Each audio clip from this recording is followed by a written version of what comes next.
Jeremy Clarkson once said, exhaust gases go into the turbocharger, spin it, witchcraft happens, and you go faster. Although it may seem like witchcraft, I'm going to break down the turbo into a few easy steps. Most of the really fast cars you see on the road or on television or YouTube videos all over the place, they normally run a turbo or twin turbos. I've been working on cars for years now, and I'm going to tell you exactly how the turbo works, starting with the hot side, then the cold side, and the supporting parts, which would be the intercooler, wastegate, and blow-off valve. Firstly, let's talk about the hot side.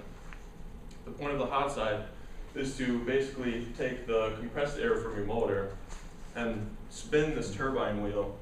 Now this is the cold side, but I can use it as the hot side. So spin the turbine wheel and suck air and push it out of the exhaust housing through your exhaust system.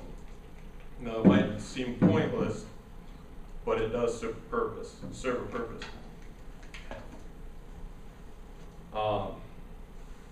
I like to think of the turbo as the middleman. So once it spins this housing, it's also connected to a shaft, which is spinning the turbine on the cold side at the same rate.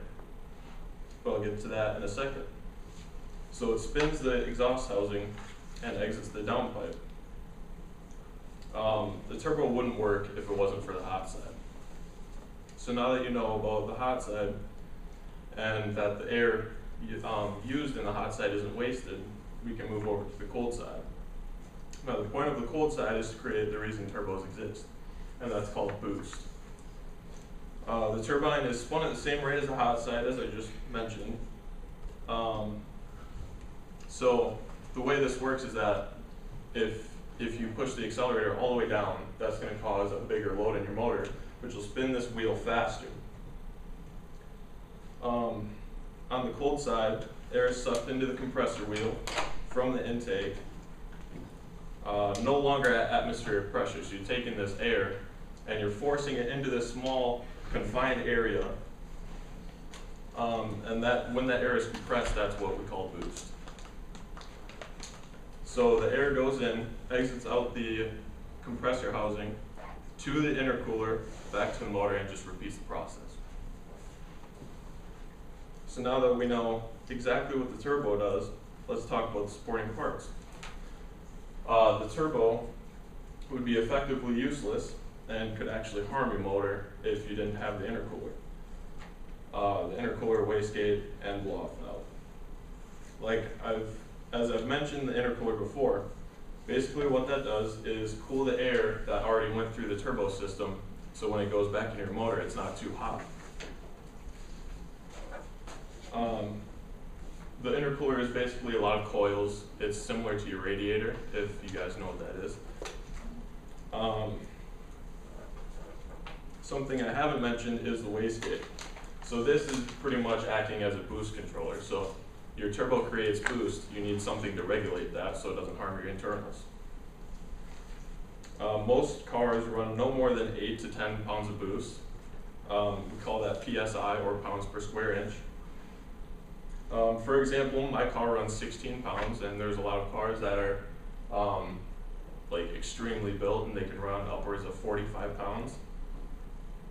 And the last part of the system is the blow-off valve, and that releases the excess pressure. So you're going to have all this compressed air in this entire system, and it needs a way to release if it's not being used.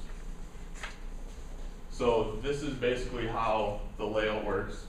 From the motor, it's going to go into the hot side of the turbo and spin the compressor wheel, and the exhaust exits through the O2 housing and out of your exhaust system. And so it's connected to this shaft right here, and it's spinning this turbine at the same rate, and this will be the air exiting from your intake and back into the motor.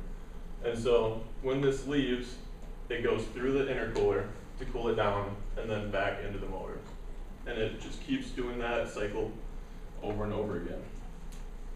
So now you know the basic fundamentals of the turbo system. I've told you about the hot side, the cold side, the intercooler, wastegate, and blow-off valve. I hope that next time you see a fast car on the road or on television, you ask yourself if it has a turbo, and you remember what I've told you.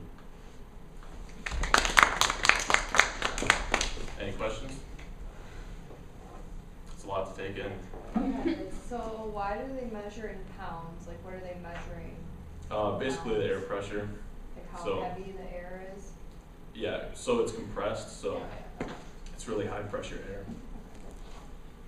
So, like, not every car has a turbo? Nope, not every car. There's a lot of cars nowadays have really small turbos, like Ford has EcoBoost, and basically that's running really, really small boost pressure. So you'll have like a really low power motor, and then they'll just slap a turbo on it to give you a little more oomph, I guess. Thank you.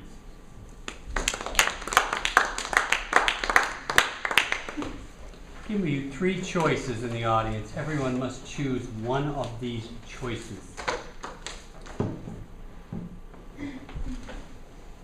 I almost completely followed this speech and understood it. Choice A. I understood a little bit of this speech. Choice B. I was completely lost. Choice C. All right? A, I followed most of this speech and I understand how a turbocharger works. This I could have 3 in the end, Yeah. and then that's not A then. That's maybe B. B, I followed some of this speech. I kind of understood. C, I got completely lost altogether. All right. Alright, Testing. nobody chose C, so that's good. I did. I was lost. And the two of us, Heine and I just said, as long as there's one in my car, I feel okay. I trust Kyle. It reminds me of the speech that I heard about, I think I told you, the internal combustion engine. You probably remember that. And I had this feeling that Kyle was saying, oh, I could have done that. I So feel he like I picked, definitely could have. he picked the turbocharger. All right, we were kind of with you. And Leslie, I was kind of with you a little bit. Pretty much it. Towards the end, you kind of referred to something and showed us something where I was like, oh, I kind of get it now. So that tells me maybe in the beginning of the speech, give us a broader overview of what's going on, and then break it down to the actual part. Yeah. I think that might have helped a little bit more. Now you were confined to 5 minutes, so 10 minutes you probably could have done it.